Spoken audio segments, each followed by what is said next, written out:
36 साल पहले मरते मरते बचे थे अमिताभ। 3 दिन तक डॉक्टर्स को नहीं मिली थी चोट। चौथे दिन कोमा में चले गए बिग बी।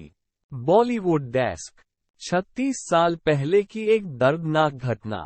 अमिताभ बच्चन 26 जुलाई 1982 को बेंगलुरु में कुली फिल्म की शूटिंग कर रहे थे। यह एक फाइट सीन था। एक्शन डायरेक्टर के कहने पर पुनीत इस्सा को अमिताभ के मुंह पर घूंसा मारना था और उन्हें टेबल के ऊपर गिरना था। सीन अमिताभ के बॉडी डबल के साथ शूट करने का सजेशन दिया गया। बिग बी सीन में रियलिटी चाहते थे, इसलिए उन्होंने खुद ही यह सीन करने का फैसला किया। एक्टर्स रेडी हुए, लाइट्स ऑन हुई, कैमरा एंगल सेट हुए, डायरेक्टर के एक्शन बोलते ही शूटिंग शुरू हुई। शॉट ओके हुआ और लोग तालियां बजा उठे। अमिताभ के चेहरे पर भी मुस्कुराहट थी, लेकिन तभी उन्हें पेट में हल्का दर्द हुआ। दरअसल टेबल का एक कोना उनके पेट में चुभ गया था। कुली की शूटिंग के दौरान लगी यह चोट शुरू में मामूली, लेकिन 2 दिन बाद इतनी घातक निकली जो उन्हें आज तक दर्द देती है। डॉक्टर्स भी नहीं पकड़ पाए चोट। बिग बी को दर्द हो रहा था और वे जानते थे कि उन्हें चोट लगी है, लेकिन खून की एक बूंद भी नहीं निकली। इसलिए बिग बी और फिल्म के कास्ट क्रू मेंबर्स ने इसे मामूली चोट समझा। उनके पेट पर 2 बार मलहम लगाया गया, लेकिन जब आराम नहीं लगा तब अमिताभ होटल वेस्ट एंड चले गए, जो उन्होंने 2 सप्ताह के लिए बुक कर रखा था।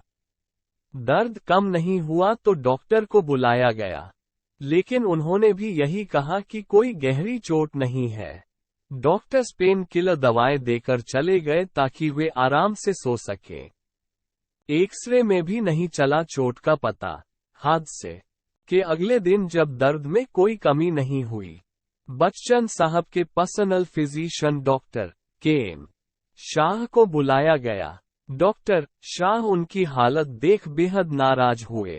तुरंत उन्हें बेंगलुरु के सेंट फिलोमेना हॉस्पिटल में एडमिट किया गया। एक्सरे किया गया, लेकिन इसमें भी किसी तरह की सीरियस इंजरी डॉक्टर्स को समझ नहीं आई। हालांकि मेडिकल एक्सपर्ट्स ने कहा कि बिग बी के कुछ टेस्ट्स और किए जाने चाहिए। ये थी दर्द की वजह। तीसरे दिन भी उनकी हालत में कोई सुधार नहीं आया।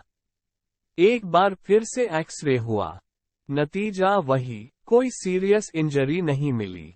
डॉक्टर्स ने एक्सरे को बारीकी से चेक किया तो डायफ्राम के नीचे गैस दिखाई दे रही थी, जो टूटी हुई आंत से ही आ सकती थी। बाद में मुंबई के एक डॉक्टर ने कहा भी था, अपने प्रोफेशन में हम पेशेंट को तब ट्रीट करना शुरू करते हैं जब वह हमारे पास आता है। पिछले ट्रीटमेंट को दोष नहीं देते, लेकिन इस केस में इस बात से इनकार नहीं किया जा सकता था कि एक्सीडेंट के बाद लिए गए एक्सरे में डायफ्राम के नीचे गैस दिख रही थी, जो कि लीकेज का संकेत थी। फिर बॉडी में फैल गया इन्फेक्शन। चौथे दिन अमिताभ की स्थिति और बिगड़ गई। यूनिट के कई बार आग्रह करने के बाद वेल्लोर के जाने माने सर्जन एच.एस. भट्ट अमिताभ का केस देखने तैयार हुए। रिपोर्ट देखते ही डॉक्टर भट्ट ने कहा, तुरंत ऑपरेशन करना पड़ेगा, क्योंकि इन्फेक्शन बिग बी की बॉडी में फैल चुका है। अमिताभ को तेज बुखार हो गया था और वे बार बार उल्टी भी कर रहे थे। दोपहर 2:30 बजे के करीब उनकी हालत ज्यादा बिगड़ गई। उनकी धड़कन 1 मिनट में 72 की जगह 180 की स्पीड से चलने लगी और वे कोमा में चले गए थे। सर्जरी के बाद हैरान थे डॉक्टर्स ने ऑपरेशन शुरू किया। उन्होंने बिग बी का पेट चीरकर देखा तो हैरान रह गए।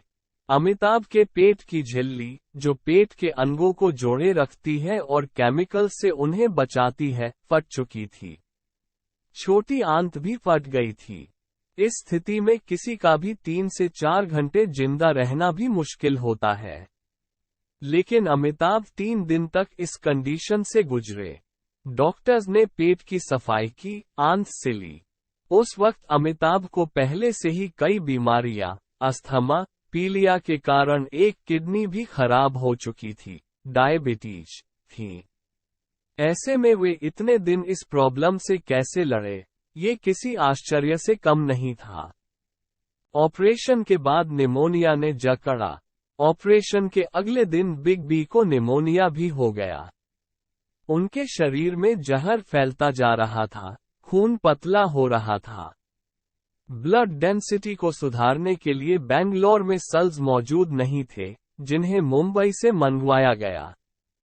खून में सेल्स मिलाने के बाद अमिताभ की स्थिति 4 दिनों में पहली बार कुछ सुधरी थी, लेकिन 29 जुलाई को फिर उनकी हालत खराब हो गई और जैसे तैसे उन्हें संभाला गया।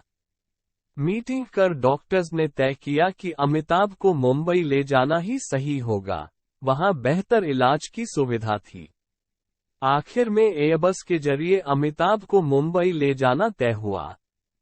स्ट्रेचर पर लेटे अमिताभ को क्रेन की मदद से एयरबस में शिफ्ट किया गया। 31 जुलाई की सुबह करीब 5 बजे एयरबस मुंबई पहुंची। उन्हें ब्रीच कैंडी हॉस्पिटल की दूसरी मंजिल पर स्पेशल विजिलेंस वार्ड में रखा गया। 2 अगस्त को हुआ दोबारा ऑपरेशन। 2 अगस्त को अमिताभ बच्चन का दोबारा ऑपरेशन किया गया। ये ऑपरेशन करीब 8 घंटे चला था। उस वक्त ब्रीच कैंडी हॉस्पिटल किसी रेलवे स्टेशन से कम नजर नहीं आ रहा था।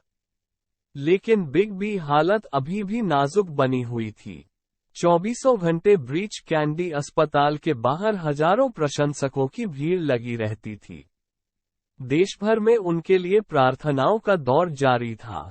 जया बच्चन खुद जब प्रार्थना करने सिद्धि विनायक मंदिर गई तो देखकर हैरान रह गई कि वहां पहले से ही हजारों लोग अमिताभ की सलामती की दुआ मांग रहे हैं, जिन्हें काबू में करने के लिए भारी मात्रा में पुलिस बल तैनात था।